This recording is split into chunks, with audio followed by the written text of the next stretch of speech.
అంటే మిత్రులారా, జాషువా గురించి మాట్లాడుకునేటప్పుడు కొంచెం నాకు నవ్వొచ్చే విషయం కూడా ఒకటి ఉంది.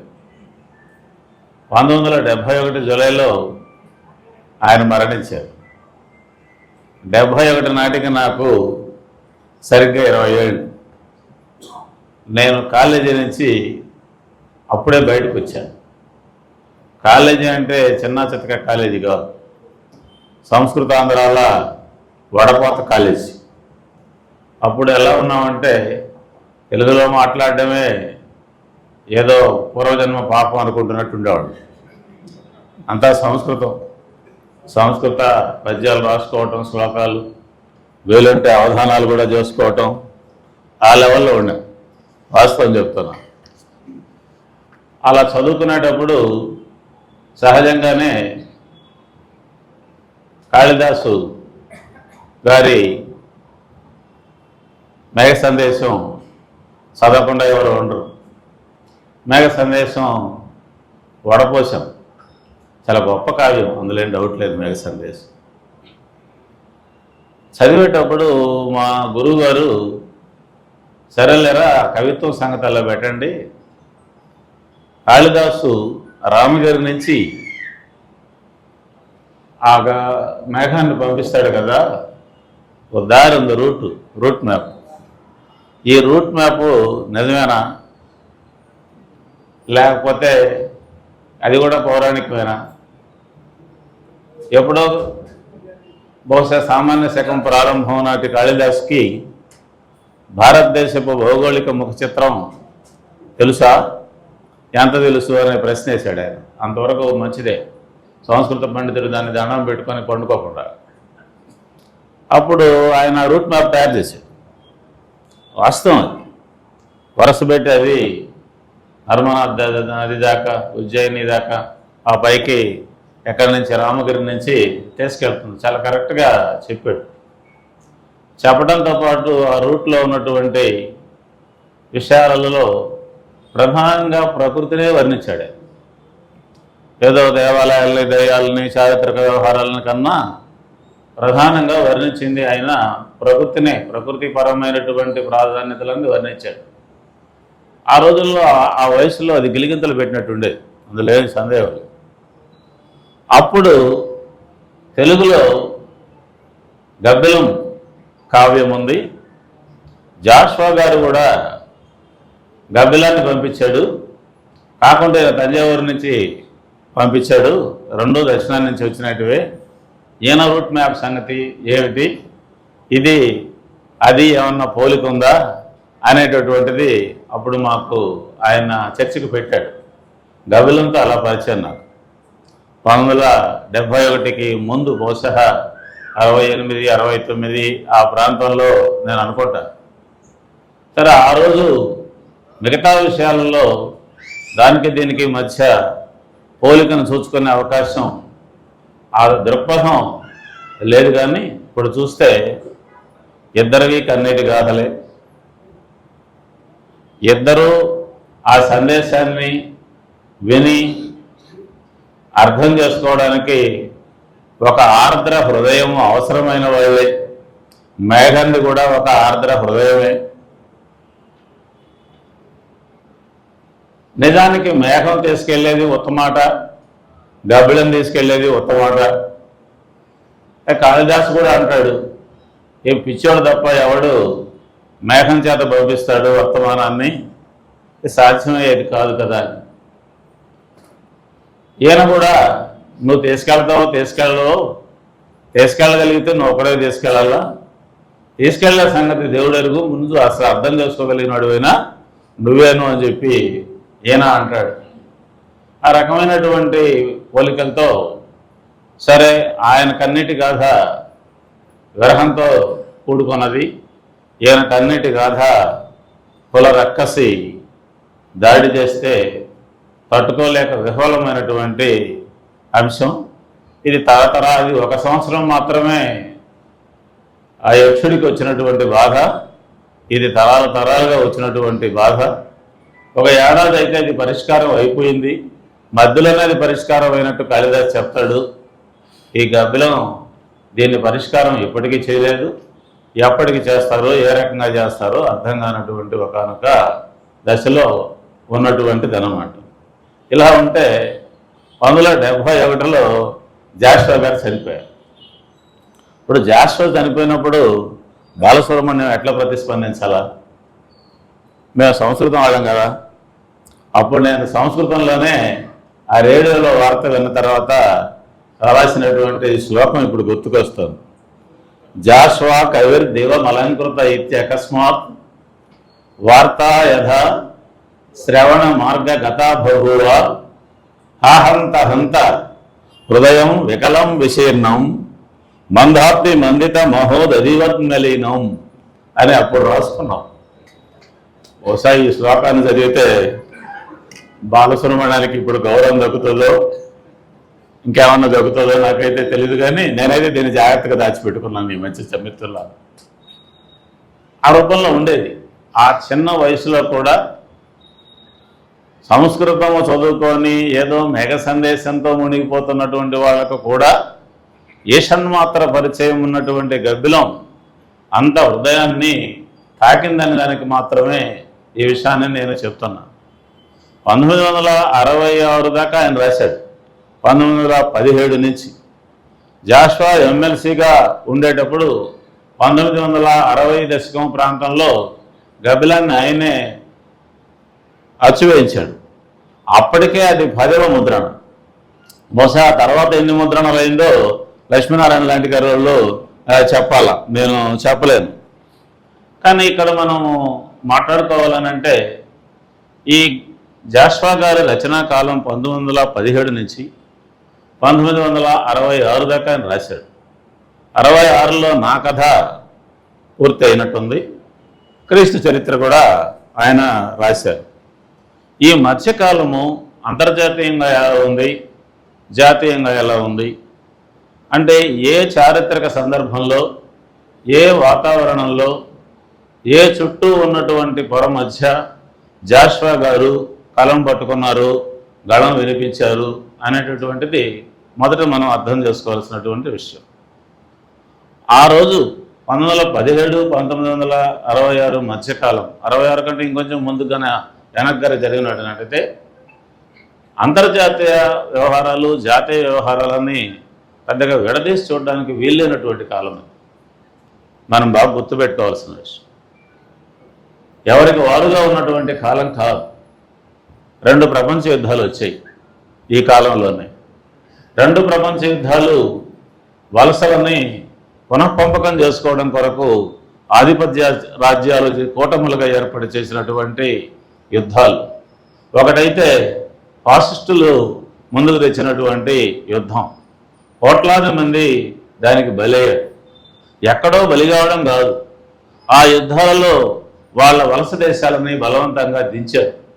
భారతదేశాన్ని కూడా దించారు. లక్షల మంది ఇక్కడ నుంచి ఆ యుద్ధాల కొరకు వెళ్ళి అక్కడ ప్రాణాలు పోగొట్టుకున్నారు. తిరిగి వచ్చిన వాళ్ళు ఆయా దేశాల్లో ఉండే రోగాలన్నింటినీ కూడా తీసుకొని వచ్చారు భారతదేశానికి. ఇదో వాస్తవం. అంతేకాదు, ఇక్కడున్న ఆహార పదార్థాలన్నిటినీ అక్కడికి పంపించారు యుద్ధానికోసరంగా. ఇక్కడ జనం మలమల మాడారు. బెంగాల్ కరువు 40 లక్షల మందిని పొట్టన పెట్టుకునింది. భారతదేశ చరిత్రలో ఎప్పుడూ కూడా అంత పెద్ద కరువు లేదు. నిష్ఠ దరిద్రం తాండవమాడింది. ద ఎరా ఆఫ్ డార్క్నెస్ అనే పుస్తకము ఈ మధ్య కాలంలో బ్రిటిష్ వాళ్ళ కాలంలో భారతదేశం ఎంత దుర్మార్గాలకి లోనైంది అనే దాన్ని అనేక బ్రిటిష్ రికార్డులనే బయటకు తీసి వాళ్ళే ఆవేదన పడేటట్టుగా కొంతమంది అధికారులు ఎంత దుర్భరంగా ఉండిందో అనేక విషయాలు బయటకు వచ్చాయి. ఆ రకంగా భారతదేశము కొత్తలాడిపోతూ ఉంది. తీవ్రమైన సంక్షోభంలో ఉన్నమాట వాస్తవం. దానికి అదనంగా భారతదేశానికి ఉండే జబ్బులు ఉన్నాయనుకోండి. రెండవది, అంతర్జాతీయంగా ఉన్న వాస్తవం ఏంది? ఈ వలసలకు వ్యతిరేకంగా ఎక్కడికెక్కడ దేశాలు ప్రబుద్ధం అవుతున్నటువంటి కాలం. ఎక్కడికెక్కడ ఆయా దేశాల్లో కొత్తగా జాతులు పునరుజ్జీవం కావడమో, రూపుదిద్దుకోవడమో అనేటటువంటిది జరుగుతున్నటువంటి కాలం వారిది ప్రపంచవ్యాప్తంగా కూడా అది కనిపిస్తాం. మూడవది ఏమిటి? స్వేచ్ఛ కోసం, సమానత్వం కోసం ఒక పెద్ద తాత్విక చర్చ జరగడంతో పాటు ఒక దశలో తాత్విక చర్చలకే పరిమితమైనటువంటిది ఆ స్వేచ్ఛ స్వాతంత్రాల కోసంగా పెద్ద ఎత్తున పోరాటాలు జరుగుతున్నటువంటి కాలం. అది మరొక రూపాన్ని, పరిణత రూపాన్ని తీసుకొని వర్గ దృక్పథాన్ని కూడా సంతరించుకొని సామ్యవాదం కోసంగా మహత్తరమైనటువంటి పోరాటాలు జరిగి 2 ప్రపంచ యుద్ధాల తర్వాత ప్రపంచంలో 3వ వంతు సోషలిస్ట్ సమాజం అవతరించినటువంటి సందర్భం కూడా అది. ఇది ఒక రకంగా చెప్పాలనంటే మహత్తరమైనటువంటి కాలం. చరిత్ర ఎప్పుడూ ఎరగనటువంటి పురిటి నొప్పులు పడి ఎప్పుడూ ఎరగనటువంటి బిడ్డను కన్నటువంటి ఒకానొక కాలం. అదే సందర్భంలో మానవ సమాజం మొత్తం అంతకుముందు ఎప్పుడూ లేనంత చర్నింగ్ జరుగుతున్నటువంటి కాలం. అట్టడుగు వర్గాలకు సంబంధించినటువంటి వాళ్ళు జెండా పిడికలి కూడా పట్టుకొని ముందుకు వస్తున్నటువంటి కాలం. ఈ ప్రపంచం ఇంతకంటే సమున్నతంగా ఉండాలి అని అంటే ఏ రకమైనటువంటి తాత్విక దృక్పథం కావాలా, రాజకీయాలు కావాలా, ఏ సంఘటితమైనటువంటి ఉద్యమాలు కావాలా అనేటటువంటి చర్చ ముగిసి చర్యలోకి దిగినటువంటి ఒకనొక ప్రత్యేక చారిత్రక సందర్భం అది. భారతదేశంలో కూడా అద్దం పడినట్టుగా అదే పరిస్థితి ఇక్కడ కూడా కనిపిస్తాం. 1917 నాటికి భారతదేశంలో జాతీయోద్యమానికి సంబంధించినంత వరకు ఓ స్పష్టమైనటువంటి రూపము, నాయకత్వము వచ్చేసింది. గాంధీ గారు 1919 కల్లా కాంగ్రెస్ నాయకత్వాన్ని స్వీకరించారు. 1920లో సహాయ నిరాకరణోద్యమం, అప్పటిదాకా భారతదేశము కనీమిని ఎరుగినటువంటి ఇన్ని వర్గాల వాళ్ళు, ఇన్ని రకాలైనటువంటి కులాలు, మతాలు, ప్రాంతాలు, సంస్కృతులు ఉన్నాయని చెప్పుకున్నా కూడా ఏకోన్ముఖంగా బ్రిటిష్ వాళ్ళకు వ్యతిరేకంగా మహత్తరమైనటువంటి మొదటి పోరాటాన్ని, విస్తృతాతి విస్తృత పోరాటాన్ని నిర్వహించినటువంటి చారిత్రక కాలం కూడా 1920 నాటికి భారతదేశంలో వచ్చింది.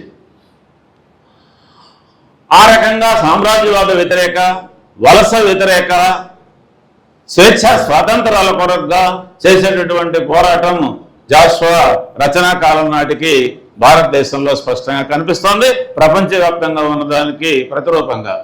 అదేవిధంగా రెండవది, భారతదేశం ఒక జాతిగా రూపుదిద్దుకునేటటువంటి క్రమంలో కూడా ఉంది. కొన్ని విలువలు, అందరం కలిసిమెలిసి ఉండాలా, లౌకికమైనటువంటి రాజ్యం కావాలా, ప్రజాస్వామ్యం కావాలా, ప్రజాస్వామ్యంలో అందరికీ సమానమైనటువంటి ప్రతిపత్తి ఉండాలా, సమానత, సామాజిక న్యాయం అనేటటువంటి పునాదుల మీద ఏర్పడేటటువంటి ఒక సమాజం కావాలా భారతదేశానికి అనేటటువంటి ఓ చర్చ. ఆ చర్చ చుట్టూ కొన్ని విలువలు కూడా ఏర్పడుతూ దాన్ని చుట్టూ ఒక జాతిగా భారతదేశం రూపుదిద్దుకుంటూ ఉండేటటువంటి ఒక క్రమం కూడా ఆ రోజు ఉంది. ఇది రెండవ అంశం.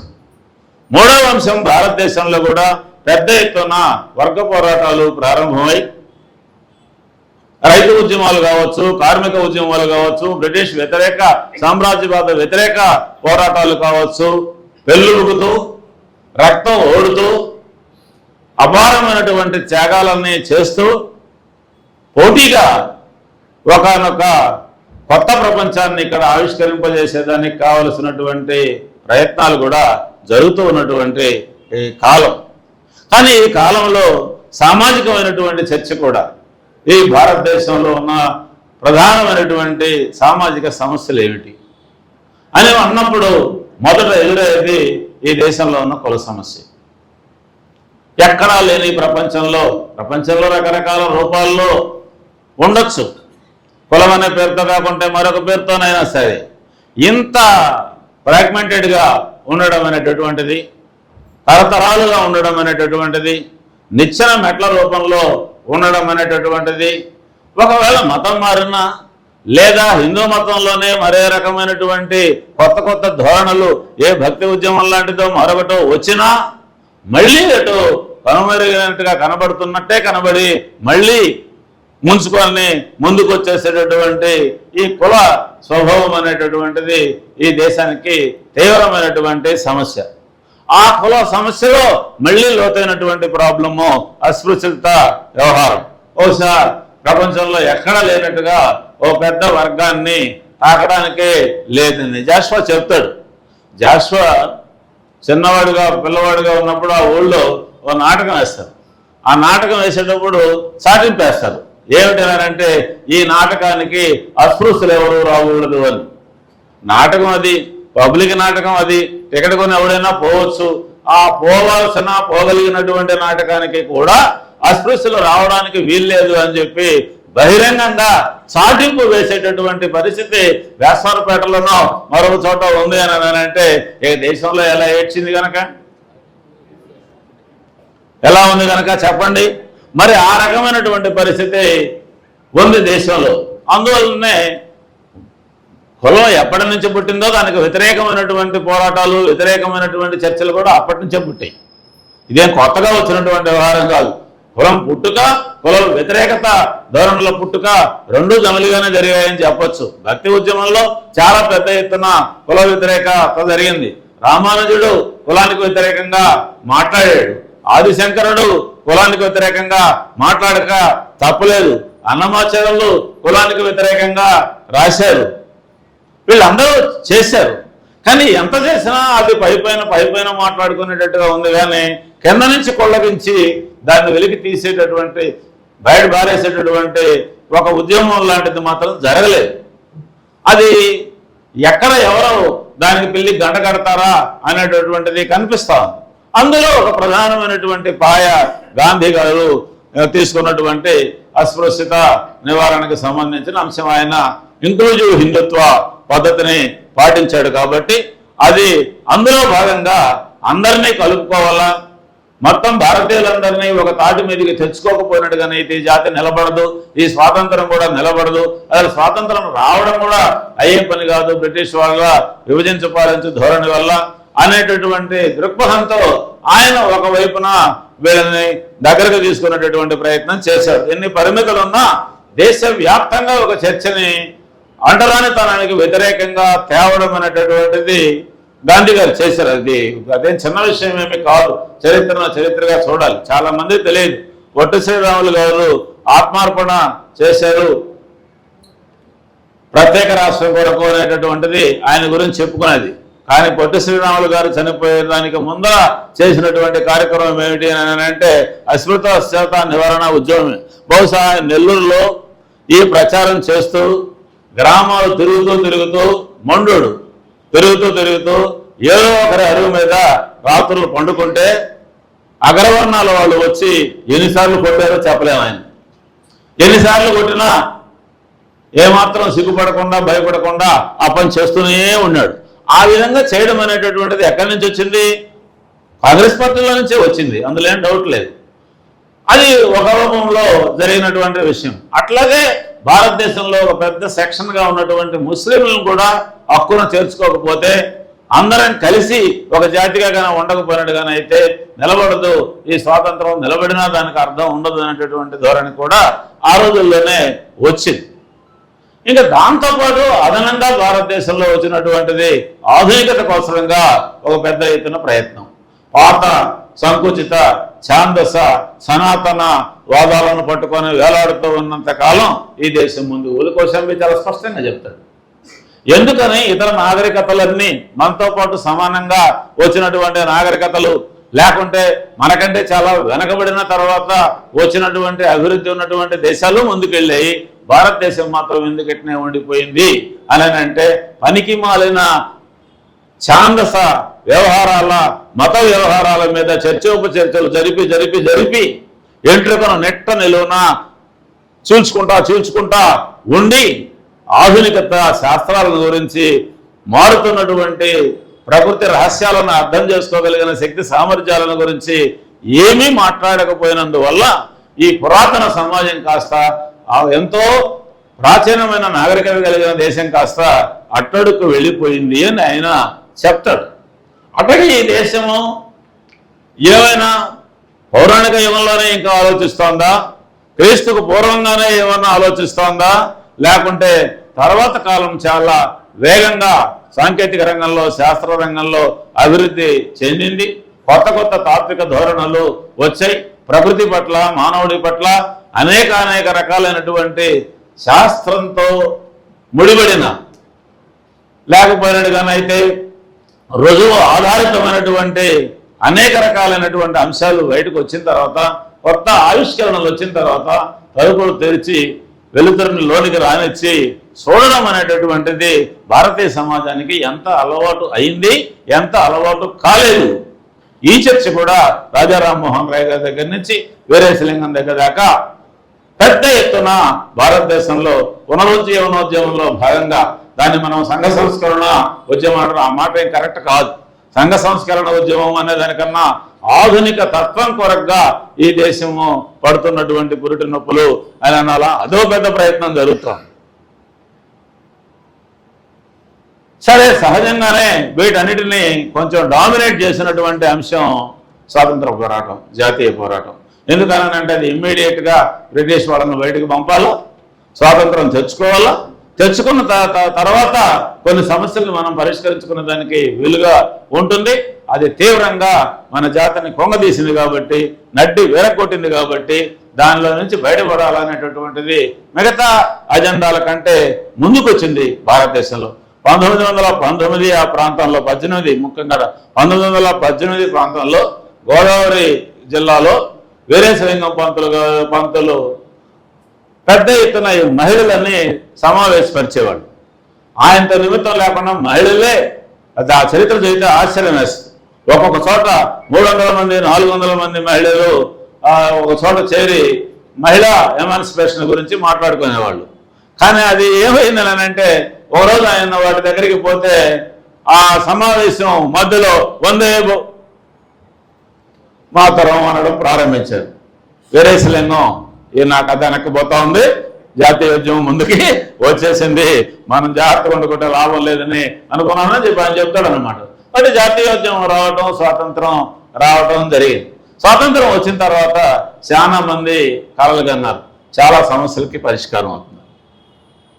మనం ఈ మాటలు నేను ఎందుకు ఎంతసేపు చెప్పాను అని అంటే, సరిగ్గా జాషువా కాలంలో ఇదంతా ఆయన ముందర ఉంది. జాషువా వీటన్నిటికీ ప్రతినిధి కూడా ఆ కవిత్వ రూపంలో మనం గమనిస్తే ప్రతి ఒక్కటి. నా కథలో ఆయన చాలా స్పష్టంగా చెప్తాడు నా ఆలోచనలు ఏ విధంగా ఉన్నాయి, ఒక రకంగా చెప్పాలంటే నా తత్వం ఏ విధంగా ఉంది అని చెప్పి. ఆ రోజున ఇప్పుడు మనం మాట్లాడుకున్న అంశాల చుట్టూ ఆయన వ్యవహారం అంతా నడిచింది. ఒకటి, నేను చిన్నవాడుగా ఉన్నప్పుడే ఈ దుర్మార్గమైనటువంటి తెల్ల దొరల పెత్తనాన్ని సహించడానికి సిద్ధపడలేదు. అంటే సామ్రాజ్యవాద వలస వ్యతిరేక ఉద్యమము అనేది ఆయన్ని ఆకట్టుకునింది. అది మొదటి విషయం. రెండవది, హర్షింపదయ్యే నా అంతరంగంబు నిసర్గ జ్ఞాన మరికట్టు కట్టు కథలు. ఈ పాత వ్యవహారాలు, పౌరాణిక విషయాలను చారిత్రక విషయాలుగా మార్చడాలు, ఏదో ఊహాకల్పితమైనటువంటి మానవుడు ప్రకృతిని అర్థం చేసుకున్నప్పుడు చేసినటువంటి ఆలోచనలు, లేకుంటే పెట్టుకున్న నమ్మకాలు, విశ్వాసాలు, లేకుంటే భయపడిన ఆందోళనలు, వీటన్నిటినీ తీసుకొని వచ్చి ఇవే నిజమైనట్టు, ఇదే లౌకికమైనట్టు కట్టుకథలు చెప్పడం అనేటటువంటిది నాకు ఇబ్బందిగా అనిపించింది. నేను దీన్ని ఒప్పుకోలేదన్నట్టు. దీని మీదనే కదా ఆ రోజు భారతీయ రెనైజాన్స్ మూవ్మెంట్ చేసినటువంటి పోరాటము. అటగానే ఓర్చుకొనదయ్యన ఉల్లంబు కులమదగ్రస్తుల క్రీకంటే నేస్తమునకు. మూడోది ఇందాక మనం మాట్లాడుకున్న భారతదేశానికి సంబంధించిన కుల సమస్య, కర్మ సిద్ధాంతాన్ని గురించి. కాబట్టి ఇవన్నీ కట్టుబాట్లు, ఇవన్నీ నన్ను తీవ్రంగా ఆ చిన్నతనంలోనే గాయపరిచే, ప్రభావితం చేసే అని చెప్పుకున్నాడు. సరిగ్గా ఆయన కవిత్వం అంతా కూడా 1917 నుంచి 1966 వరకు ఆయన రాసిన కవిత్వం అంతా వీటన్నిటికీ ప్రాతినిధ్యం వహిస్తుంది. అన్నిటికీ ప్రాతినిధ్యం వహిస్తుందని అంటే దేశభక్తి, జాతీయత, స్వాతంత్రోద్యమాన్ని గురించి గొప్పగా చెప్పుకోవటం, స్వాతంత్రోద్యమ నాయకులని పోగొట్టడం, లేదా వారి గొప్పతనాన్ని గురించి చెప్పడానికి ప్రయత్నం చేయటం, ఆ జాతీయోద్యమం భారతదేశానికే సంబంధించింది కాకుండా అది విశ్వజనీయమైంది అనేటట్టుగా విశ్వమానవత్వాన్ని గురించి మాట్లాడుకోవడం అనేటటువంటిది మొత్తం జాషువా కవిత్వంలో మొదటి నుంచి చివరి దాకా అది గబ్బిలమైనా, తాజ్మహల్ అయినా, మరొకటైనా, ఇంకొకటైనా అనుస్యూతంగా కనిపిస్తుంది. కాబట్టి ఆ రోజున్న జాతీయోద్యమ ప్రభావం తీవ్రంగా ఉండడమే కాదు, ఆ ఉద్యమానికి కవితా రూపంలో ఆయన చేయాల్సిన దోహదాన్ని చాలా పెద్దగా జాషువా చేశాడు అనేటటువంటిది ఒకటి.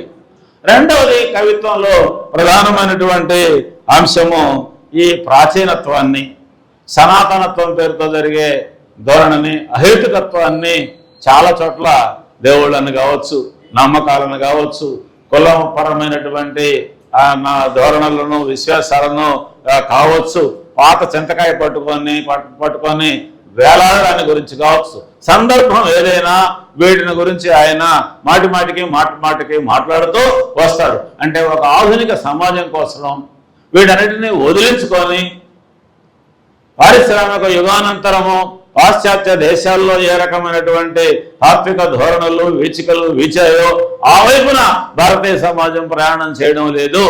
వీటిని వదిలించుకోవాలనేటటువంటి తపన, దానికోసం పడేటటువంటి ఆవేదన అనేటటువంటివి మాటిమాటికి ఆయనలో కనిపిస్తాయి. మూడవది, ఈ దేశంలో కూడా జరిగినటువంటి వర్గ పోరాటాలు ఏవై ఉన్నాయో, ధనస్వామ్యం మీద చేసినటువంటి పోరాటాలు ఉన్నాయో, మాటికి జాషువా కవిత్వంలో మనం గమనిస్తే ధనస్వామ్యంపై తిరుగుబాటు కూడా కనిపిస్తుంది. చాలా చోట్ల ఆయన ఓపెన్ గానే అంటాడు, చెమటతో, శ్రమతో, పేదల రక్తంతో ఈ సంపద పుట్టిందనే మాట కానివ్వండి, పెత్తందారీతనంతో, దోపిడీతో వీళ్ళు విలువలు ఆడుతున్నారు అనేటటువంటిది కానివ్వండి, పేదరికాన్ని ఇంత చాకరీ చేస్తూ కూడా, పంటలు పండిస్తూ కూడా, అందరికీ తిండి పెడుతూ కూడా, భూమిని దున్ని పంటలు పడుతూ కూడా వీళ్ళు అనుభవిస్తున్నారు ఎందుకు అనేటటువంటి దాని అంతటా మనం గమనిస్తున్నట్టయితే సంపద ఒకరిది, చాకరీ ఒకరిది ఎందుకు అనేటటువంటి సమస్య చుట్టూ ఆయన కవిత్వం చాలా చాలా చాలా చాలా నడిచింది. అన్నిటికంటే మించిగా మనం ప్రాసంగికంగా అనుకుంటున్నటువంటి ఈ సమానత్వం, సామాజిక న్యాయం, వీటి రెండింటికి మూల ఖండంగా రెండు నడవకుండా చేస్తున్నటువంటి మూలంగా ఉన్నటువంటి కుల సమస్య. ఈ సమస్య మీద ఆయన చాలా పెద్ద ఎత్తున రాశాడు. అయితే ఈ రాసే సందర్భంలో జాషువా ఒక మార్గాన్ని ఎత్తుకున్నాడు. దీనివల్ల ఎంత నష్టం జరుగుతోంది, ఎన్ని కష్టాలు పడుతున్నారు, ఎంతకాలం ఈ దుర్మార్గం అనే దాన్ని ఆయన కారుణ్యభరితంగా చెప్పడం అనేటటువంటి ఒక పద్ధతిని ఎంచుకున్నాడు. కవిత్వంలో కరుణారసానికి ఒక పెద్ద ప్రాధాన్యత ఉంది. ఎందుకనంటే కరుణారసం అనేది దేని మీద ఆధారపడి ఉంటుంది? ఏదో వ్యక్తో లేకపోతే సమాజమో అనుభవించే బాధల మీద ఆధారపడి ఉంటుంది. ఆ బాధల్ని చెప్పుకోవడం, దాని పట్ల స్పందించడం, కన్నీళ్లు కార్చడం, ఆర్ద్రంగా దాన్ని అర్థం చేసుకున్న దానికి సామాజిక ప్రయత్నం జరగాలి అని అనుకోవటం, దాని చుట్టూ ఒక కవిత్వం రాసుకోవడం అనేటటువంటిది ఒక రకమైన విషయం. కానీ ఈ రకమైన బాధలకి మూల కారణాలు ఏమిటి? ఎవరో బాధ పెట్టేవాడు ఒకడు ఉంటేనే కదా బాధపడడం అనేటటువంటిది జరుగుతుంది. కాబట్టి ఈ కరుణారసంలో అంతర్గర్భితంగా ఒక ధిక్కారం, ఒక వ్యతిరేకత ఉంది. ఆ వ్యతిరేకత కొన్ని చోట్ల చాలా ప్రస్ఫుటంగా కనపడవచ్చు. ఆ వ్యతిరేకత ఎదురుగా ఉన్నటువంటి ఆ శత్రువు ఎవరో గుర్తించి ఆయన మీద బాణం ఎక్కుపెట్టినట్టుగా ఉండొచ్చు. లేకపోయినట్టుగానైతే లీలామాత్రంగా శక్తుల గురించి చెబుతూ, లేకుంటే చెప్పనట్టుగా కనపడుతూ, బాధను మాత్రమే ముందుకు తెస్తూ, అర్థం చేసుకోండి ఈ బాధ ఎంతకాలం, దీని కారకులు ఎవరు అని చెప్పడం అనేటటువంటి ధోరణితో కూడా కావచ్చు. ఈ రెండు రూపాల్లో ఏ రూపమైనా కావచ్చు. అందుకనే కరుణారసం అనే దానికి చాలా ఉంది. అందులో బహుభూతి ఏకోరస కరుణ ఏవా అని నేను అంటాడు. ఆ దారిని ఎత్తుకున్నాడు ఆయన. ఎందుకంటే ధిక్కారం అనేక రూపాల్లో ఉంటుంది. పూర్వకాలము రాజులు భయంకరమైన ఫ్యూడల్ శక్తులుగా ఉండి కవులని రాచరంపాన పెడుతూ సమాజం మొత్తాన్ని కూడా రాచరంపాన పెడుతూ ఉండేటప్పుడు ఆ రాజుగారిని ఎదుర్కోవడం ఏం చిన్న పని కాదు. బక్క కవులు ఏం ఎదుర్కొంటారు కనుక అందువల్ల ఎదుర్కోలేకపోతే ఏం చేస్తారు? దేవుడిని అడ్డం పెట్టుకొని తిడతారు. ఒక సులభమైన మార్గం ఏమిటనంటే దేవుడిని అడ్డం పెట్టుకుంటారు. ఇదిగో నేను నా కావ్యాన్ని నీకేమను మా భగవంతుడు రాముడికి ఇస్తాను, బాలరసాల సాల నవ పల్లవ కోమల కావ్య కన్నాను అంటూ దీన్ని నేను నీకేమనంటూ కోడలకిచ్చి ఆ పడుపు కూడా భుజించుట కంటే సత్కవుల హాలికులైననేమి గహనాంతర సీమల కందమూల కౌద్దాలికులైననేమి అనే దాంట్లో ఎంత ధిక్కారం ఉంది.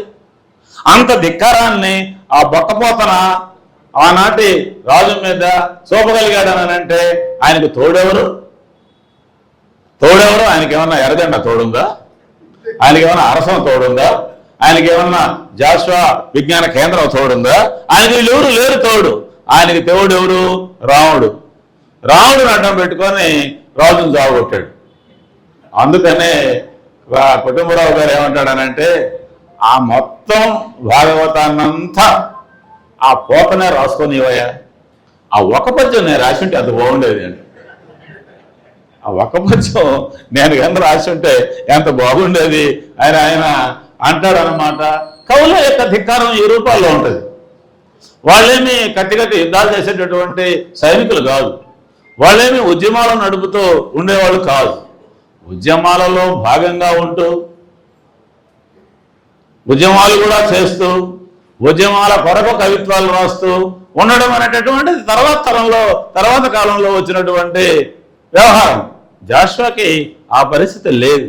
అందులో నా అభిప్రాయము జాషువా ఒక జాతీయవాదిగా, ఒక విశ్వమానవుడిగా, ఒక హేతువాదిగా, లేకపోతే ఒక కుల మతాలకి వ్యతిరేకంగా పోరాడేవాడుగా, అన్నిటికంటే మించి ఒక గొప్ప మహోన్నతమైన మానవత్వం కలిగినటువంటి వ్యక్తిగా ఉండేటటువంటి ఒక మధ్యవాదాన్ని వెతుక్కున్నాడు.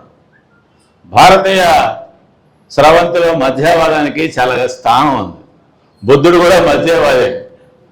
అంత దూరం పోలా, ఎక్స్ట్రీమ్ పోలా, బానిసల్ని విడుదల చేయాలని చెప్పో మరొకటో ఇంకొకటో అంత దూరం పోకుండా జాగ్రత్తగా మధ్యవాదం పట్టుకున్నాడు. గాంధీ కూడా మధ్యవాదే. ఒక దూరం పోకుండా జాగ్రత్తగా వీళ్ళంతమందిని పట్టుకొని రావాలా, పట్టక రాకుండా ఉంటే ఎవరు నువ్వు వెళ్ళాడు అని అంటే ఇంకా ఆ తర్వాత మనకేమి మిగలదు అని చెప్పి అది కొంత వ్యూహాత్మకత కూడా కావచ్చు. గాంధీ అని చిన్నవాడు కావచ్చు. జాషువా కూడా అదే లైన్ తీసుకున్నాడు. ఒకప్పుడు బ్రాహ్మణుల గురించి చాలా గొప్పగా చెప్తాడు. తన గురించి తాను చెప్పుకునేటప్పుడు నేను వీరేశలింగం గారి దగ్గరికి వెళ్ళాను. ఆయన ముసలోడు అయిపోయి దగ్గుతున్నాడు, జ్వరం వచ్చో మరొకటో. నేను పోతే దగ్గరకు తీసుకున్నాడు, రుక్మిణి కళ్యాణం చదివి వినిపించాడు. నాకైతే ఎంత ఆనందమైందని చెప్పి బహుశా ఆయన కవిగా ఆయన ప్రస్థానంలో ఒక మహత్తరమైన ఘట్టం కింద, ప్రోత్సాహం కింద వీరేశలింగం పంతులతో కలవడాన్ని గురించి ఆయన చెప్పుకుంటాడు. అలాగే చిలకమర్తి లక్ష్మీ నరసింహం గారి దగ్గరికి వెళ్ళాను. ఆయనైతే నన్ను కౌగులించుకోండి, వీళ్ళిద్దరు బ్రాహ్మణ సుమా చెబుతున్నాను నేను. ఆయన నన్ను కౌగులించుకున్నాడు. నాకైతే ఎంత ఆనందమైందో నేను చెప్పలేను అని అంటూ చాలా మంది ఉదార హృదయులైనటువంటి బ్రాహ్మణులు నన్ను దగ్గరకు తీశారు, గౌరవించారు అని చెప్తాడు. అలాగే ఆ రోజున్న భూస్వాములు ఎవరు? రెడ్లే. మరి మన ప్రాంతంలో వాళ్లే కదా. ఈ రెడ్లు నన్ను ఎంతో, ఆయన నెల్లూరుకి వచ్చేవాడు. నెల్లూరుకి వచ్చినప్పుడు ఆయన ఎక్కడ ఉండేవాడో తెలుసా? తెక్కువరపు రామిరెడ్డి గారి ఇంట్లో ఉండేవాడు. రామిరెడ్డి గారు సాహిత్య ప్రియుడు, జమీందారు, రెండు ఉన్నాయి. అక్కడే ఆయన ఉండేవాడు. ఆ రకంగా ఆ రోజు దేశంలో ఉన్నటువంటి అగ్రకులాలు, ఆధిపత్య వర్గాలను కూడా ఆయన పోగొట్టుకోవాలి. ఎక్కడ పోగొట్టుకున్నామో అక్కడ రాబట్టుకోవాలా అనేటటువంటి పద్ధతులకు వెళ్ళిపోయాడు ఆయన. కాబట్టి వాళ్ళ దగ్గర నాకు స్థానం లేదు, మాకు స్థానం లేదు. హిందూ కాలేజీ గురించి ఆయన ఏం చెప్తాడు? భయంకరంగా చెప్తాడు హిందూ కాలేజీ గురించి. చెప్తే మీరు ఏమన్నా బాధపడతారో ఏం చెప్పి. హిందూ కాలేజీ కులము గజ్జగట్టి నృత్యం చేస్తుండేటటువంటి కాలేజీ. అటువంటి కాలేజీలోకి నన్ను పంపారు. ఉన్న లెక్చరర్లంతా సవర్ణ హిందువులు. వాళ్ళకి మేమంటే కోపమైనా ఉంది, రోతైనా ఉంది తప్ప ప్రేమ మాత్రం లేదు. ఆ కళా సదనం ఉంది. ఆ సదనాన్ని చూసి అందులో అందరం కలిసి, అన్ని కులాల వాళ్ళము కలిసి ఆడుకుంటూ పాడుకుంటూ ఉంటే ఎంత బాగుంటుందని నాకు ఆ వయసులో అనిపించేది. ఆ అవకాశం ఆ హిందూ కాలేజీ నాకు ఎప్పుడు ఇచ్చి చచ్చింది అని చెప్పి ఆయన అంటాడు. పరిస్థితి అది, అందులో ఏం డౌట్ లేదు. అందువల్ల ఆయన ఏం చెప్పుకుంటాడు, అయ్యా నన్ను ఒకడు ప్రోత్సహించాడు, ఒకడు వెనక్కలాగాడు, ఒకడు చెయ్యిచ్చాడు, ఇంకొకడు పిడికిలి ముగిచ్చాడు, ఒకడు సాగొట్టాడు, ఒకడు కౌగులించుకున్నాడు. ఈ సమాజంలో అన్ని కింద మీద పడి నెట్టుకుంటా ఎటనో పైకి వచ్చాను. వీడి పాత్ర వీడిది, వాడి పాత్ర వాడిది. ఈ మధ్యలో నేను నిలబడి లాక్కొని వచ్చి నా జెండా నేనేదో పట్టుకున్నాను. జాషువా అంటే ఎవరో నిరూపించుకున్నాను. దట్ ఈజ్ మై హిస్టరీ అని చెప్తాడు. అది ఆయన ఎత్తుకున్న దారి. నువ్వెవరు దానికి ఆదరడానికి?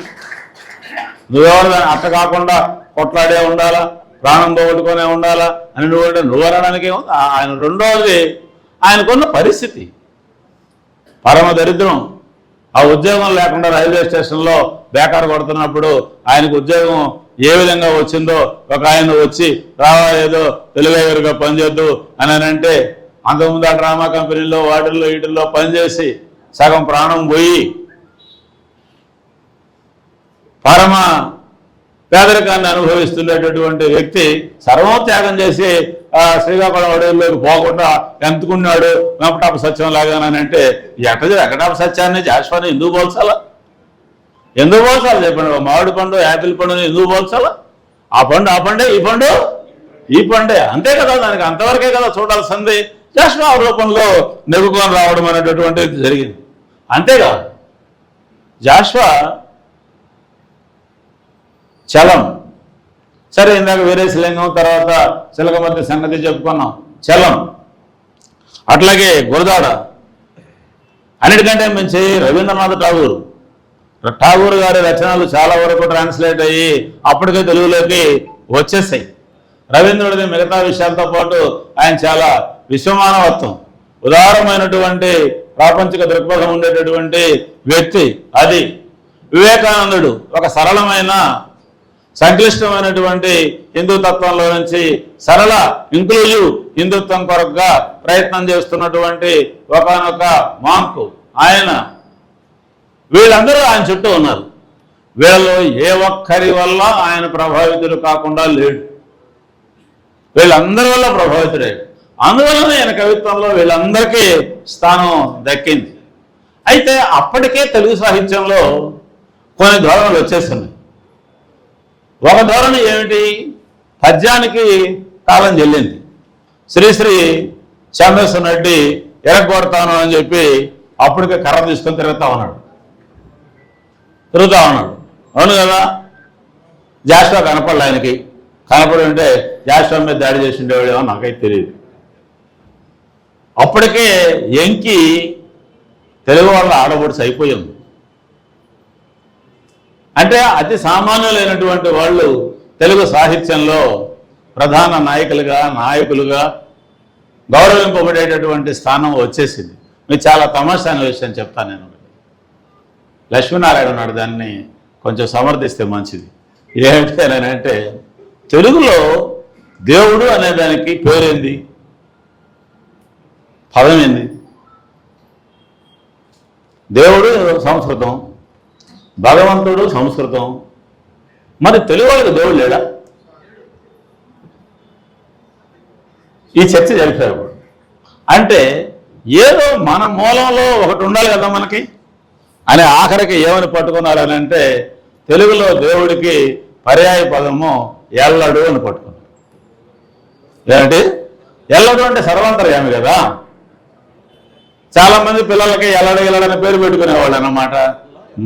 ఎల్లడు ఎల్ల అంటే సర్వం, ఎల్లడు అంటే సర్వాంతర్యామి అని అంటే సామాన్యులని తీసుకొచ్చి కూర్చోబెట్టాం ఎక్కడ? ఉన్నతమైనటువంటి స్థానాల్లో. ఆ ధోరణి చాలా తీవ్రంగా నడుస్తోంది. గ్రాంధిక భాష మీద మహత్తరమైనటువంటి పోరాటం గడుగు రామ్మూర్తి చేస్తూ యుద్ధం చేస్తున్నాడు. పిఠాపురం మహారాజా లాంటి వాళ్ళు హై స్కూల్ పిల్లల కాంపోజిషన్ కన్నా గ్రాంధిక భాషలో రాస్తే ఫ్రెంచ్ విప్లవం వచ్చినంత ప్రమాదం అని చెప్పి గుండెలు బాదుకుంటున్నారు. వాస్తవం ఇది. ఆ మాట అన్నారు. అదే నేనేమి కల్పించి చెప్పలేదు. ఫ్రెంచ్ విప్లవం చదవలేదు ఆయన, వ్యావహారిక భాషనే చదవలేదు ఆయన, ఆ మాట అన్నాయన. అంతవరకు నేను అర్థం చేసుకున్నా ఆ మాట అన్నవాడిని గురించి. ఆ రకమైన పరిస్థితి కనిపిస్తాను. కానీ జాషువా దేనికి భిన్నంగా పద్యం పట్టుకున్నాడు, దేనికి భిన్నంగా గ్రాంధిక భాషను పట్టుకున్నాడు. బహుశా గ్రాంధి అది ఈ పని ఆయన కూడా చేశాడు. ఎవరు? మన కొడవడి కొండవీటి వెంకటకవి కూడా చేశాడు. కొండవీటి వెంకటకవిని అడుగుతారు, ఏమిటా బాబు కొంపలంతా అంటకపోతుంటే గుండెల మీద పెంకులు లేచిపోతా ఉంటే ఇంకా నువ్వు పద్యాలను పట్టుకొని పీకులు ఆడుకుంటున్నావు అని అంటే, పద్యం రాస్తే కానీ కవిగా గుర్తించరాయా ఈ కాలము ఈ పండిత దరిద్రులు అందరూ. అందువల్ల ఏంటని అంటే వాళ్ళ దగ్గర గెలాయించుకొని రావాలనంటే 4 గీతల పద్యం తప్పదు అన్నాడు. బహుశా అది ఎత్తుగడ కావచ్చు, మరి ఏదైనా కావచ్చు. జాషువా కూడా అదే పట్టుకున్నాడు. లేదా ఆయనకు అది ఇష్టం కూడా కావచ్చు. అవునన్నా కాదన్నా మరణశయ్య మీద ఉండాల్సిన పద్యాల్ని మళ్ళీ అద్భుతంగా పునరుజ్జీవింపజేసి ప్రజల గుండెల్లో ప్రతిష్ఠింపజేసినటువంటి వాళ్ళు ఆంధ్రదేశంలో ఇద్దరు. ఆ ఇద్దరు గుంటూరు వాళ్ళు. ఈ గుంటూరు కారానికి ఏముంది? ఒకరు గుర్రం జాషువా, 2 జంజాల పాపయ్య శాస్త్రి. అవునా కాదా? ఇద్దరు కరుణారసాన్ని ప్రధానంగా ఎంచుకొని కవిత్వం రాసిన వాళ్ళు. ఇద్దరు బుద్ధుడిని ఈ దేశానికి దిక్సూచిగా ఉన్నటువంటి వాడు అని బుద్ధుడి చుట్టూ తమ ఆలోచనలని అల్లుకున్నటువంటి వాళ్ళు. ఇద్దరు తెలుగు భాషలో అపారమైనటువంటి పట్టుతో చాలా సరళ సుందరంగా పద్యాన్ని ప్రజాస్వామీకరించినటువంటి వాడు. ఈ పనిని వీళ్ళిద్దరూ చేశారు.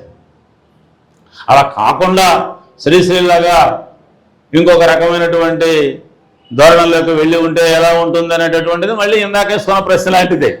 అది ఏమీ కరెక్ట్ కాదు. చేశారు. చేయడం కాదు, జనాన్ని ఒప్పించారు. జనాన్ని ఆధునిక యుగంలో కూడా ఛందస్సుకు గ్రాంధిక భాషకు తీవ్రంగా వ్యతిరేకత వస్తున్న కాలంలో కూడా, ప్రపంచమంతా ఇతర ప్రక్రియలోకి వెళ్ళిపోతూ ఉన్న కాలంలో కూడా వచన కవితలు రావడమే కాదు, ఇంకా అనేక రకాలైన నవలలు కానీ, కథలు కానీ, మరొకటి కానీ, ఇంకోటి కానీ రాజ్యం ఏరుతున్నాయి. ఒక రకంగా పద్యాన్ని కవిత్వాన్ని వెనక తోసేసి కూడా కొంత ఒక మేరకై ఉన్నటువంటి కాలంలో జాషువా పద్యాన్ని పట్టుకొని గెలాయించాడు. ఇది చాలా గొప్ప వ్యవహారం, సామాన్యమైన విషయము ఆ కాదు. ఆ గెలాయించే దాని కొరకుగా పద్యాన్ని ఆ పాత పద్ధతిలో నడపడం కాకుండా దాన్ని డెమోక్రటైజ్ చేశాడు. ఆ డెమోక్రటైజ్ చేయడం కొరకు తెలుగులో ఉన్నటువంటి ఎక్కడెక్కడి సాధారణ పదాలని పట్టుకొచ్చాడు. వాడుక భాషలో మాట్లాడుతూ నీ హుక్కా ఖర్చుకు సాటి వచ్చు నడరా అంటాడు కదా నీ మొహమ్మద్ని. ఒరే నువ్వు పెట్టేటటువంటి ఖర్చు ఎంతరా? నీ గుడ్డి ఖర్చు అంత అవుతుందట్రా ఈ రాజుకి కవికి ఇస్తాను అన్నటువంటి మాట. నీ హుక్కా ఖర్చుకు సాటి వచ్చునటరా అనేది అది ఎంత అద్భుతమైనటువంటి మాట. ఒక్కొక్క పద్యమునకు ఒక్కొక్క నెత్తురు ఒట్టు మేనిలో తక్కువగా రచించితి. ఎంత ఫోర్స్తో ఉండేటటువంటి విషయం. చివాలున లేచిపోవచ్చో ఎగాదిగా చూసి చివాలున లేచిపోవచ్చో బోకున్న కుమ్మినట్లుగాను. ఎంత గొప్ప ప్రకటన, ఎంత గొప్ప అద్భుతమైనటువంటి భావాలని ప్రదర్శించేటటువంటి విధానం. ఆ పదజాలం ఎలాంటిది? బోకున్న కుమ్మినట్లుగాను అనేటటువంటి పదం అది ఏమన్నా దడబడులు ఉండే పని, లేకపోతే సంస్కృత సమాసమా, మరొకట ఇంకొకట కాదు. పాతకాలపు కవులంతా అటువంటి దాన్ని ఎదుర్కొనేవాళ్ళు. కొన్ని సందర్భంలో శ్రీశ్రీ కూడా ఎదుర్కొన్నాడు. బరువుగా ఉండాలని అంటే సంస్కృతంలోకి పోవాలని చెప్పి. కానీ బరువుగా ఉండాలంటే సంస్కృతంలో కాదు పోవాల్సింది, ముందు బరువైన హృదయంగానే ఉన్నట్టుగానే అయితే దానికి తగిన ఆ బరువును సులభంగా పైగా లేపగలిగినటువంటి తేలికైన పదాలు తెలుగులో ఉన్నాయి అని చెప్పి నిరూపించడం అనేటటువంటిది జాస్వా చేశాడు. అందువలనే పద్య కవిత్వం రాసి అది అన్ని రకాలుగా, ఒక రకంగా ఒక సందర్భంలో ఫిరదోసి రాశాడు, అది ఒక రకమైనటువంటిది. ఒక సందర్భంలో గబ్బిలం రాశాడు, అది ఇంకొక రకమైనది. నా కథ రాశాడు, అది అసలైన విషయం, దాన్ని ఎవరు చదవడం లేదు, మిగతా రెండింటితోనే సరిపెట్టేస్తున్నారు. ఆయన హృదయం, ఆయన బాధ, ఆయన ప్రయాణం మొత్తం దాన్ని రాశాడు. ఆ తర్వాత క్రీస్తు కథ రాయడం జరిగింది. అన్నిటికంటే ముఖ్యంగా తెలుగునాట ఈ ఖండికలు అనేటటువంటి కొత్త సాహిత్య ప్రక్రియను కూడా ఆ రోజు ఈయన ఒక్కరే కాదు మిగతా వాళ్ళు కూడా తెచ్చారు. ఇది అప్పటి వరకు మనకి తెలుగునాట లేదు. మనం రాసుకుంటే మహాకావ్యాలు రాసుకోవడం, లేకుంటే బుటకావ్యాలైనా రాసుకోవడం, 200 పద్యాలు 300 పద్యాలు 3 ఆశ్వాసాలు 5 ఆశ్వాసాలతో ఉన్న పద్య కావ్యాలను రాసుకోవడమే తప్ప 20-30 పద్యాలతో ఏదో ఒక ప్రత్యేకమైన, అది తాజ్మహల్ గురించో, లేకుంటే కృష్ణదేవరాయల గురించో, లేకుంటే గాంధీ గారిని గురించో, కాకపోతే అంబేద్కర్ని గురించో, లేకపోతే ఒక చిన్న సంఘటన గురించో అయినా సరే ఖండికల రూపంలో కవిత్వాన్ని రాయడం అనేటటువంటిది బహుశా నాకు తెలిసి తెలుగులో కంటే హిందీలో ముందొచ్చిందేమోనని నేను అనుకుంటా. ఆ హిందీ కంటే ముందర బెంగాలీలో వస్తే కూడా వచ్చి ఉండవచ్చు. ఆ రూపంలో తేవటం వల్ల సాధారణమైనటువంటి రచయితలకు గన్ షాట్ లాగా ఒక అంశాన్ని సూటిగా 15 పద్యాల్లో గుండెల్ని చీల్చేటటువంటి విధంగా చెప్పడం అనే దానికి అవకాశం వచ్చింది. ఈ కొత్త ప్రక్రియను కూడా చాలా వేగవంతంగా ఆయన పట్టుకోవడం అనేటటువంటిది జరిగింది మిత్రులారా. అయితే సహజంగానే ఆ రోజున్న స్వాతంత్ర పోరాటం, ఆ రోజు బహుశా భారతదేశము తాత్వికంగానూ సామాజికంగానూ తీవ్రమైనటువంటి సంఘర్షణని, కొత్త దారుల్ని ఎత్తుక్కోవడానికి జరిగినటువంటి ప్రయత్నాలు 2. ఒక ప్రయత్నం బుద్ధుడి కాలంలో జరిగింది, ఆ పని ఆయన చేశాడు. రెండవ ప్రయత్నం జాతీయోద్యమంలోనే జరిగింది, ఇది కూడా వాస్తవం. అది అంటే విస్తృతమైనటువంటి ప్రజానీకాన్ని కొన్ని ఇంక్లూజివ్ విలువల చుట్టూ రూపొందింపజేయడం అనేటటువంటి ఒక ధోరణి, అప్పటికున్నటువంటి బంధనాలను చాలా వాటిని తెంచుకున్నటువంటి ఒక ధోరణి జాతీయోద్యమంలో వచ్చింది. ఆ పని చేశారు. దీన్ని చాలామంది ఈ మధ్య విశ్లేషిస్తున్నారు కూడా. అది ఇంకొంచెం పకడ్బందీగా జరిగి ఉంటే ఇప్పుడు వచ్చిన కష్టాలన్నీ వచ్చిండేటివి కావని కూడా అనుకుంటా ఉన్నాం. ఈ రెండవ రకమైనటువంటి పోరాటానికి ఈ జాతీయోద్యమం అనేది కేవలం బ్రిటిష్ వాళ్ళకు వ్యతిరేకంగా చేసిన పోరాటం మాత్రమే కాదు. నేను ఇందాక చెప్పినట్టు ఓ జాతిగా మనల్ని మనం రూపొందించుకున్న దానికి చేసినటువంటి ఒక పెద్ద ప్రయత్నం కూడా. ఇది కొన్ని విలువల చుట్టూ, కొన్ని సిద్ధాంతాల చుట్టూ, కొన్ని అభివృద్ధికి సంబంధించినటువంటి నమూనాల చుట్టూ, సామాజిక పరమైన విషయాల చుట్టూ, వీటన్నిటి చుట్టూ జరిగినటువంటి ఒక పెద్ద చర్నింగ్ అది. ఈ క్రమంలో గాంధీ గారు దేనికి నాయకత్వం వహించిన మాట వాస్తవం, అందులో ఏం డౌట్ ఏం లేదు. అందువల్లనే జాస్వా కవిత్వంలో ఎక్కువగా ఏం కనిపిస్తుంది, గాంధీ ప్రశంస దొరుకుతుంది. చాలా కొంచెం 10,000 ఏళ్ల లోపల ధరణి దేవత కని ఎరుంగని జగన్ మునివరుడు అంటాడు. 10,000 ఏళ్ల లోపల మొత్తం ప్రపంచము అలాంటి వ్యక్తిని కని ఉండదు అని ఒక సర్టిఫికేటు ఆయనకి ఇస్తాడు. ఈ సర్టిఫికేటు మనం జాస్వా ఇచ్చాడు అని చెప్పి అంటున్నాం. జాస్వానే కదా, ఐన్స్టీన్ కూడా ఇచ్చాడు, గుర్తుపెట్టుకోండి. ఐన్స్టీన్ కూడా ఇచ్చాడు, గుర్తుపెట్టుకోండి. అవునా కదా? అది దాని చుట్టూ తిరిగింది. చాలా చోట్ల చెప్తాడు, ఏదైనా కఠినమైన విషయం, జరగని విషయం అంటే ఇదంతా తేల్చాలనంటే ఎవడు తెలుస్తాడయ్యా? ఒక బుద్ధుడు, ఒక క్రీస్తు, ఒక్క గాంధీ, వాళ్ళన్నా తేల్చగలరా అంటాడు. వాళ్ళు ముగ్గురు ఒక పక్కన కూర్చోబెడతాడన్నమాట. బాపూజీ కావ్యమే కూడా ఆయన రాసేదనుకోండి. ఇది జాస్వాలో ఉన్నటువంటి తత్వం కాదని మనమేమి అనాల్సిన అవసరం లేదు. సరే, ఏమైనా ఒకటి వాస్తవం, భారతదేశంలో ఉన్నటువంటి అనేక సమస్యలని అనేకులు పట్టుకొని ఉండొచ్చు. ఒక్కొక్కరు ఒక సమస్య చుట్టూ పెద్ద ఎత్తున వ్యవహారం నడిపి ఉండొచ్చు. కానీ కులము అనేనంటే సమానత్వము, సామాజిక న్యాయము అనేటటువంటి దాని మీదనే ప్రధానంగా పనిచేస్తూ రాస్తూ అది మేజర్ ఇష్యూ కింద టేకప్ చేసినటువంటి వాళ్ళు అటు సామాజికంగా రాజకీయంగా ఉన్నారు, ఇటు కవిత్వం రూపంలో కవులుగా కూడా ఉన్నారు. దీన్ని కూడా ఎలా అర్థం చేసుకోవాలా? దీన్ని ఎలా అర్థం చేసుకోవాలంటే ఒక పెద్ద విశ్వమానవ విమోచనంలో భాగంగా భారతదేశపు నిర్దిష్ట పరిస్థితులకి కులము, అంటరానితనము అనేటటువంటిది ఒక మేజర్ సామాజిక ఇష్యూ ఉంది కాబట్టి దీన్ని బ్రేక్ చేయాలి అని కోరుకోవటం. అది అంబేద్కర్ అయినా జాష్వానైనా. కాబట్టి ఈ కోరికని కోరుకొని దీని చుట్టూ పనిచేయడం అనేది సంకుచితంగా అక్కడ ఇరుక్కొని పోవడం అనేటటువంటిది కాదు. ఓ పెద్ద ఆకాంక్షని ముందు పెట్టుకొని, ఆదర్శాన్ని, లక్ష్యాన్ని ముందు పెట్టుకొని విశ్వమానవ విమోచనంలో భాగంగా భారతీయ కుల సమస్యని చూడడము, పరిష్కారం కోరుకోవడము అనేటటువంటి వైపున ఈ పని జరిగింది. దాని కొరకు ఆయన చాలా తంటాలు పడి, అందువల్లనే మొత్తం కవిత్వంలో ఎక్కడ రాసుకున్నా ఏం చేసుకున్నా నా సంగతి ఇది, మా సంగతి ఇది, మా పరిస్థితి ఇది, మమ్మల్ని ఇలా చూస్తున్నారు, ఎందుకు చూస్తారు, ఖబర్దారు చూస్తే కుదరదు అనే మాట కూడా అంటూ దాని చుట్టూనే అలుకొచ్చాడు.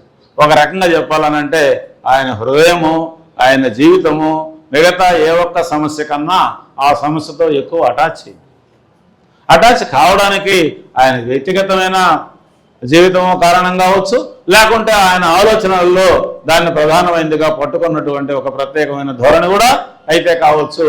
ఈ రెండు కూడా కలగలిపి ఆయన్ని సమకాలీన సమాజంలో మహాకవి కింద మిగతా విషయాలన్నింటినీ గురించి చాలామంది చెప్పినా ఈ విషయంలో ఆయనకి ఎనలేని గౌరవాన్ని ఇచ్చింది. చాలా నా కవితా వధూటి లాంటి పద్యం అది అసలుకి ఊహించడానికి వీలైనటువంటి ఆ పద్యం. అలాగే చాలా సందర్భాల్లో ఆయన దాన్ని చెప్పినటువంటి తీరు, వ్యవహారం కూడా అద్భుతమైనటువంటి ఇది ఎప్పటిదాకా ప్రాసంగికం అనంటే ఈ దేశంలో ఎప్పటిదాకా కులం ఉంటుందో అప్పటిదాకా జాష్వా ప్రాసంగికత ఉండి తీరుతుంది, డౌట్ ఏం లేదు. ఒకవేళ జాష్వాను గురించి మాట్లాడుకోవడం, జాష్వా కళా కేంద్రం యొక్క అవసరం లేకుండా పోవడం అంటే ఎప్పుడు రావాలనంటే కులం లేకుండా పోతే రావాలి. చేద్దాం అంటే జాష్వా కేంద్రం మూసేసేప్పుడు ఇంకో కేంద్రం పెట్టుకోవడానికి మనం ధైర్యం ఉండాలి. గిరీశం మాట్లాడకూడదు. గిరీశం ఏమంటాడు? బాల్య వివాహాలు జరగాలంటాడు. ఎందుకు బాల్య వివాహాలు జరగాలనంటే బాల్య వివాహాలు జరగకుండా అంటే వితంతువులు ఎక్కడి నుంచి వస్తారు? వితంతువులు లేకపోతే వివాహాలు చేసే సంఘ సంస్కృతులు పనే ఉంది కనుక అంటాడు అన్నమాట. అది కాదు కదా మనం అనుకునేవాళ్ళం. కాబట్టి కుల సమస్య పరిష్కారం కాకుండా ఈ వ్యవహారాలు ఇది ఇంకొక రూపంలో, మరొక రూపంలో, ఇంకొక బ్రాడర్ రూపంలో కూడా ఈ చర్చ జరగచ్చు. చివరిగా కాంట్రాడ గౌరనాయుడు వీళ్ళు కూడా ఉన్నారు కాబట్టి ఒక మాట చెప్తారు. ఇవన్నీ ఎన్ని చెప్పుకున్నా జాష్వా కవి, జాష్వా సిద్ధాంతకర్త కాదు, జాష్వా చరిత్రకారుడు కాదు, జాష్వా తత్వశాస్త్రవేత్త కాదు. జాష్వా బేసిక్గా ఎవరు? ఆయన హృదయంలో ఉన్నదాన్ని కవితా రూపంలో వ్యక్తం చేసేవాడు. కవితా రూపంలో వ్యక్తం చేయడము అనంటే ఏందది? కవితా రూపంలో అంటే అది అందంగా చెప్పాలా, చమత్కార భరితంగా చెప్పాలా, రసాద్రంగా చెప్పాలా, ఆలయకారికంగా చెప్పాలా, శక్తివంతంగా చెప్పాలి కదా.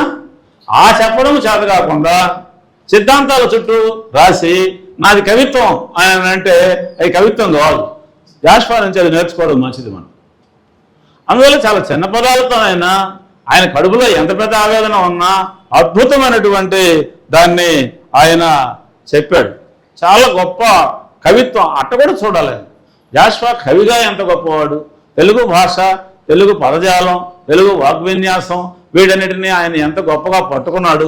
చాలా చిన్న పదాలతో ఎంత శక్తివంతంగా భావ ప్రకటన చేశాడు అనేటటువంటి వైపు నుంచి అసలు ఎంత గొప్ప అలంకారికమైనటువంటి పద్ధతులను ఎన్నుకున్నాడు, అమోఘమైనటువంటి అతి దగ్ధమైనటువంటి కరుణారసాన్ని ఎట్లా అలతే తెలుగు పదాలతో ఆయన ప్రవహింప చేయగలిగాడు అనేటటువంటిది అది ఇంకో కోణంలో నుంచి ఇంకొక సందర్భంలో మాట్లాడుకోవాల్సిన విషయం. ఏ విషయం గాన తక్కువగా గాన ఉంటే అంటే ఆయన గొప్ప కవితాత్మకంగా చెప్పడం అనేది చేయకుండా గానే ఉంటే ఆయన కులాన్ని గురించి ఎంత బాధపడినా, ప్రపంచపు ఆవేదన గురించి ఎంత మాట్లాడినా ఆయనకి ఈ గౌరవం దక్కుండే అవకాశం లేదు.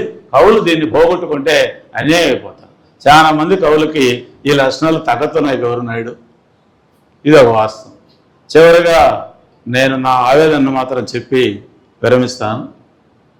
ఒకటి జాషువా కావచ్చు, మరొకరు కావచ్చు, ఇంకొకరు కావచ్చు, మనం అందరం లేటెస్ట్గా ఈ మధ్య ఏదో ఒక సోషల్ మీడియాలో ఒక చర్చ ఇంగ్లీష్లో జరిగింది. ఆ చర్చ జరుగుతుంటే ఒక తమాషా అయినటువంటి వాదాన్ని ఒక ఆయన ముందుకు తీసుకొచ్చాడు. ఇండియన్లు చచ్చుబడిపోతారు, వీళ్ళు బక్కోళ్ళు అయిపోతారు, వీళ్ళు చాలా కాలం బతకరు, వీళ్ళు ఎత్తు పెరగరు, వీళ్ళు లావు గారు, అమెరికా ప్రపంచంతో పోలిస్తే ఇది ఈశ్వరమని మనుషులు ఉంటే దేశమే గతి బాగుపడనోయ్ అనే దగ్గరికి వస్తుంది ఇది అంటాడు ఆయన. ఎందుకు వస్తుంది అని అంటే వీళ్ళ కులం ఒకటి ఏడిసింది. కులం ఉంటే ఏమిటంటే కులం ఉంటే కులంలోనే కదా పెళ్లి చేసుకోవాలి, ఎంపికకి పెద్ద అవకాశం లేదు కదా. మొత్తం 140 కోట్ల మందిలో ఎవరినైనా పెళ్లి చేసుకునే దానికి అవకాశంగానే ఉంటే అప్పుడు బలమైనటువంటి బిడ్డలు పుట్టేదానికి అవకాశం ఉంటుంది. అటు కాకుండా గోత్రం ఇంకొకటి మరొకటి వెతుక్కొని ముక్కలుగా ఉండి పెళ్లి చేసుకుంటే సచ్చుదద్దములో పుడతారు అని చెప్పి బెదరగొట్టాడు అతను. బహుశా ఇదేమన్నా కులాన్ని దూరం చేయడానికి భవిష్యత్తులో ఉపయోగపడి ఉంటే కూడా ఉండొచ్చు కనుక ఇది ఇంకా కొద్ది రోజులే కదా, ఇంకొంతకాలం అయిన తర్వాత ఇది ముందుకు రావచ్చు. కాబట్టి ఈ కులము అనేటటువంటిది అది మొదటిది పలసపడుతుంది, ఆ తర్వాత శిథిలం అవుతుంది, ఆ తర్వాత అదృశ్యం అవుతుంది. ఈ కులం ఏదో ఉంటుంది, ఏం లేకుండా ఉండదు, అట్నే బిగుసుకొని ఉండడానికి అవకాశం లేదు ఇది. కానీ మనమంతా ఇలాంటిది ఒక నాట్ ఓన్లీ క్యాస్ట్.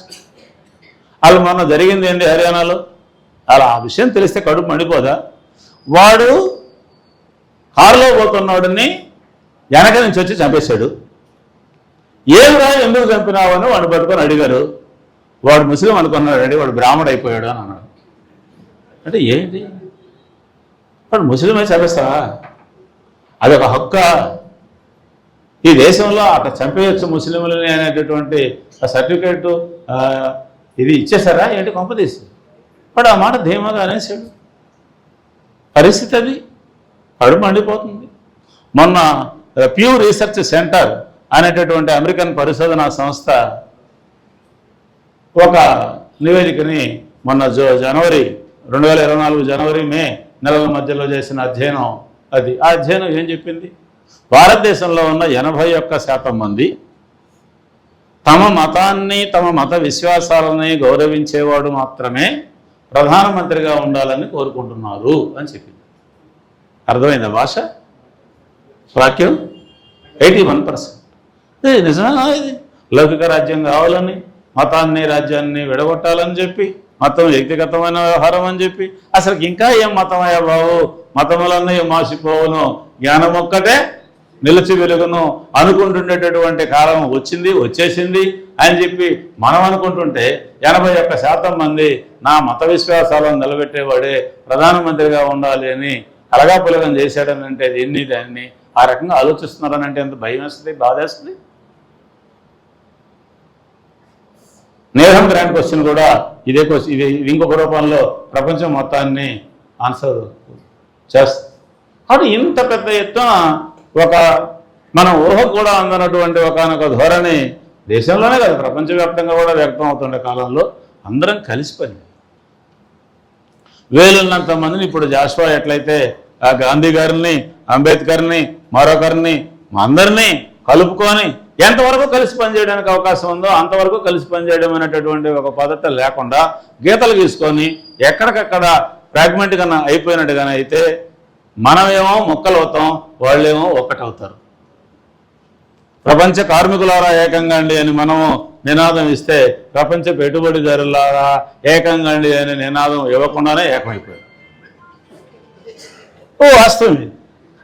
ఈ పరిస్థితుల్లో నా ఓటు వాళ్ళకు కలిగేటటువంటి బాధ ఏంటంటే ఈ రకంగా అది కులం పరంగా కులం విషయం కానీ, లేకపోతే పేదరికాన్ని గురించి కానీ, లేకపోతే ఇంకొక లౌకికత్వాన్ని గురించి కానీ, లేకపోతే రాజ్యాంగపు విలువలు దెబ్బతినిపోతున్నాయన్న దాని గురించి కానీ, ఫెడరల్ తత్వం దెబ్బతినిపోతుందని కానీ, ఇంకోటి కానీ మరొకటి కానీ మాట్లాడుకునేటటువంటి అసమానతల గురించి కానీ మాట్లాడుకునేటటువంటి వాళ్ళ మధ్య ఏదన్నా మినిమం లింకు ఐక్యత ఉందా?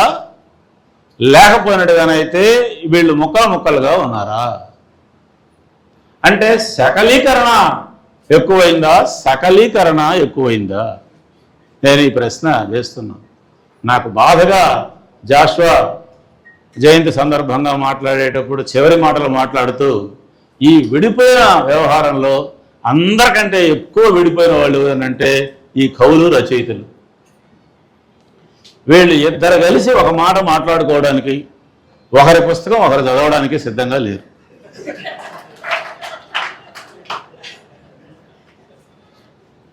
చాలా గొప్పగా చెబుతున్నారు, అందులో ఏం డౌట్ లేదు, చాలా ఆవేదనగా చెబుతున్నారు.